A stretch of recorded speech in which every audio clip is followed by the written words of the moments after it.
আমি আল্লাহকে শুধু একটা কথাই বলতাম, আল্লাহ আপনি আমাকে সব কানে সব কিছুতে সফলতা দিচ্ছেন, আল্লাহ আমাকে যেন এসএসসিতেও সফলতা দান করেন। দর্শক, অবস্থান করছি বাংলাদেশের সর্বদক্ষিণে স্থলভাগের একেবারে শেষ প্রান্ত হাতিয়ারগুনা মাহমুদিয়া দাখিল মাদ্রাসায়। এই মাদ্রাসায় এবারে 2025 সালের এসএসসি পরীক্ষায় 32 জন পরীক্ষার্থী ছিল। ফল প্রকাশ হওয়ার সাথে সাথে এই মাদ্রাসার 32 জন পরীক্ষার্থীরা পাশ করেছে, একজনও ফেল করে নাই। এই মাদ্রাসার পরীক্ষার্থীরা শতভাগ পাস। তবে আমরা এখানে এসে যেমনটা জানতে পারলাম, এই মাদ্রাসা থেকে একেবারে এক গ্রামের মাদ্রাসা থেকে একজন পরীক্ষার্থী, ওনার নাম হচ্ছে আসমাউল হোসনা, সে মেয়েটি A+ পেয়েছে। আমরা তার সাথে একটু কথা বলবো। এখানে যারা পাস করেছেন, বিশেষ করে ভালো রেজাল্ট করেছেন এবং যারা পরীক্ষার্থী ছিল তাদের সাথে একটু কথা বলবো, তাদের অনুভূতি একটু জানার চেষ্টা করব। আমি 2025 সালের এসএসসি পরীক্ষায় A+ পাইছি। আমি A+ পাইছি। আমার সফলতার পিছনে ছিল প্রথমত আমার উস্তাদ, দ্বিতীয়ত ছিল আমার পরিশ্রম, তৃতীয়ত ছিল আমার মায়ের পরিশ্রম।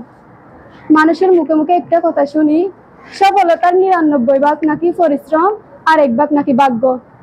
আমার সফলতার 99 ভাগের পিছনে ছিল আমার 50% পরিশ্রম আর 25% ছিল আমার পরিশ্রম, দক্ষতার সঙ্গে আমাকে পড়ালেখা করানো। আর 25% ছিল আমার মায়ের অক্লান্ত পরিশ্রম। আমি 1 ভাগ পরিশ্রম করলে আমার মায়ের পরিশ্রম ছিল 2 ভাগ। আমি দিন রাত এক করে পরিশ্রম করেছি শুধুমাত্র A+ পাওয়ার জন্য। আমার মনে মনে শুধু একটাই আশা ছিল, আমি কি পারবো আমার উস্তাদের হাসি মুখ করতে, আমি কি পারবো আমার হুজুরের দেওয়া সেই আশা পূরণ করতে। আমার স্বপ্ন ছিল আমি এসএসসিতে যেন A+ পাই। আমি সব পরীক্ষা আলহামদুলিল্লাহ A+ পেয়েছিলাম।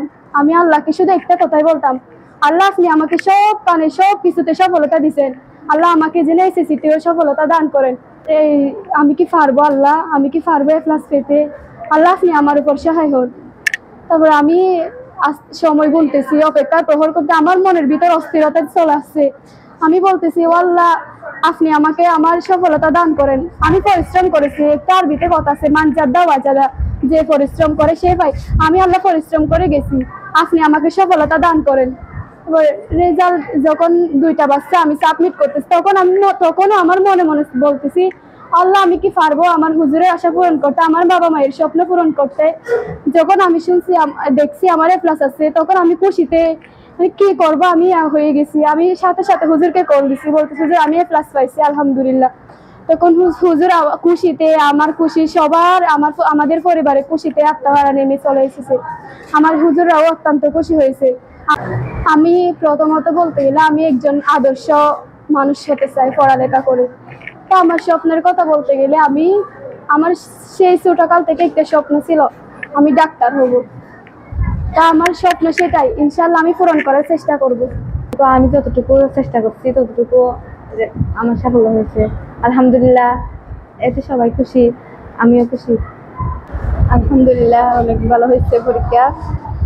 যতটুকু পরিশ্রম করা যায় ততটুকু ফলাফল পাওয়া যায়, যতটুকু পরিশ্রম করছি ততটুকু পাইছি। তো অনেক ভালো হয়েছে, আমার পরিবার অনেক খুশি হয়েছে। তো কঠোর পরিশ্রম করে আমি যত সাফল্য অর্জন করছি, ইনশাআল্লাহ সামনে চেষ্টা করবো আরো সাফল্য অর্জন করার জন্য।